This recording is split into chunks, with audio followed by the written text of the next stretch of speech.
kryesore me drejt ju na quani parti e re dhe detyrimisht edhe e vogël për shkak të, le të themi,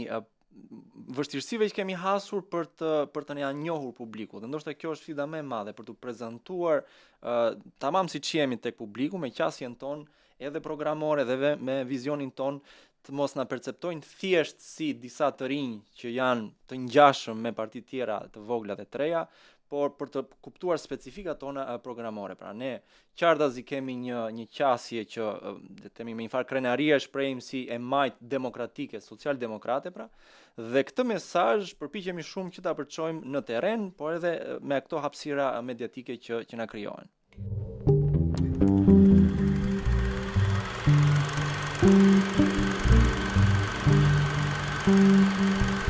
Unë do thoja që dallimi ynë kryesor është që nuk flasim thjesht për individët. Qoftë ky kryetari i partisë Arlind Qori, qoftë unë që jam i parë në listë, ne flasim për një qasje, për një vizion programor që ne e kemi hartuar me shumë mund, duhet thënë, për një periudhë mbi një vjeçare me ekspertë të ndryshëm fushave, e cila na përfaqëson neve më mirë se çdo individ tjetër, pra çdo figurë që mund të konsiderohet kështu si mediatike, si popullore e me radhë. Dhe unë do thoya që avantazhi i lëvizjes bashku kundrejt partive të tjera është pikërisht kjo qasje, pra një qasje që nuk bazohet thjesht tek individi. Mëtej sa i përket partive të reja, unë do thoya që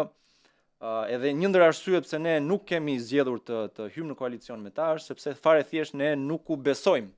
atyre që thonë, nuk u besojmë vërtetësisë së fjalës së tyre, i shohim kryesisht si parti oportuniste dhe për këtë qasje që kemi zgjedhur të hyjmë të vetëm në këto zgjedhje pra.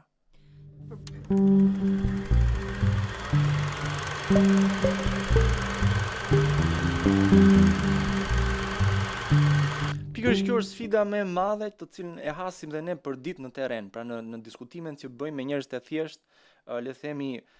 si thua, problemi kryesor që kanë ose kjo mosbesimi kryesor që lind tek njerëzit në terren vjen jo nga le të themi përkatësia e tyre politike ose përqyeshmëria ndaj partive të vjetra, le t'i quajmë, por kryesisht ndaj aftësisë së partive për t'i blerë këto vota pra. Pra gjithë skepticizmi lind nga aftësia që kanë për t'i marrë votat në mënyrë të padrejtë, le të themi. Kështu që kjo është një sfidë e madhe, kjo është një sfidë me të cilën ne jemi përballur edhe në zgjedhjet e 2023-shit sa i përket numërimit dhe vëzhgimit pra të procesit numërimit në mënyrë shumë koncize nga ana jonë, të njëjtën gjë sigurisht do bëjmë në këto zgjedhje në mbar Shqipërinë. Megjithatë, avantazhi ynë është pikërisht ky mungesë e legjitimitetit partive tjetër pra. Dhe krijimi i besimit që nëpërmjet votës së tyre diçka e re mund të lindë dhe po lind dhe do shfaqet në parlamentin shqiptar të ardhshëm pra. Beson se janë gati shumica e shqiptarëve?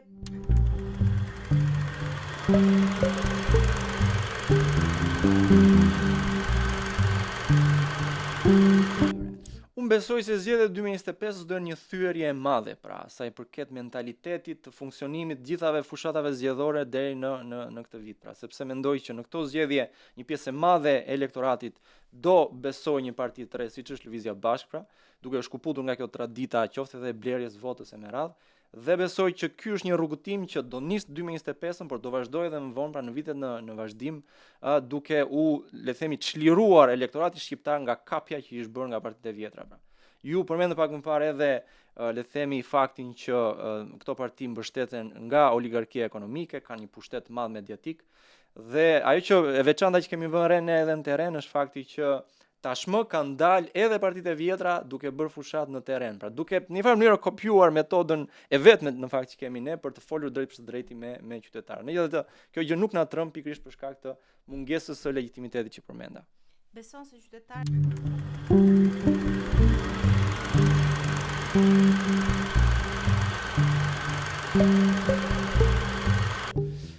shiko, ne le themi në zgjedhjet 2023-shit kemi marrë një rezultat pozitiv, mund ta quajmë vetëm në qytetin e Tiranës, kështu që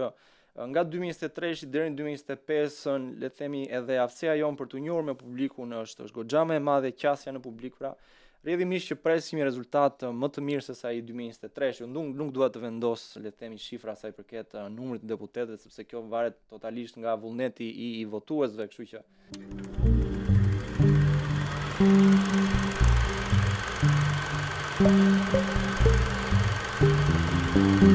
megjithatë,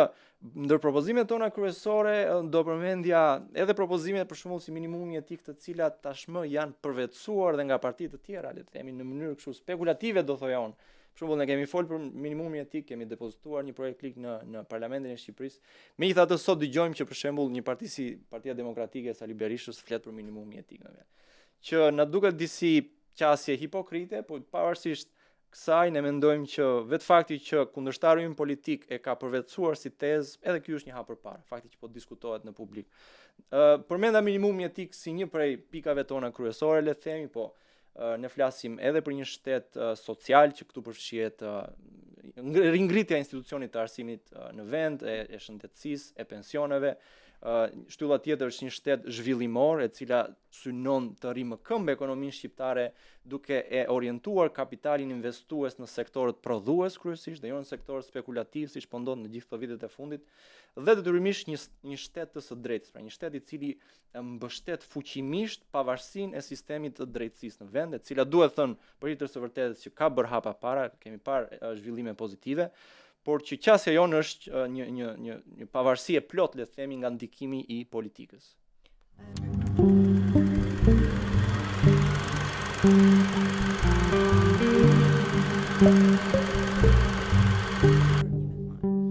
Unë do thoja këtë gjë që në 34 vjet me të drejtë elektorati shqiptar është gjendur përballë një shteti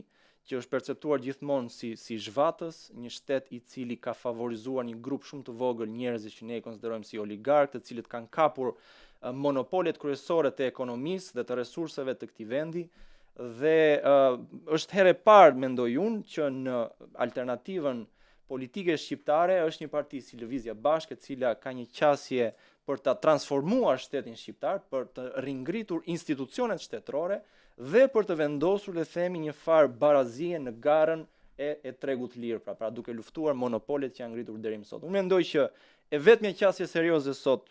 e shprehur në një program për 177 faqes është ajo e Lëvizjes Bashkë, kështu që i bëj thirrje qytetarëve të lexojnë programin ton dhe mundësisht të na kundërshtojnë nëse s'bien dakord me qasjen tonë.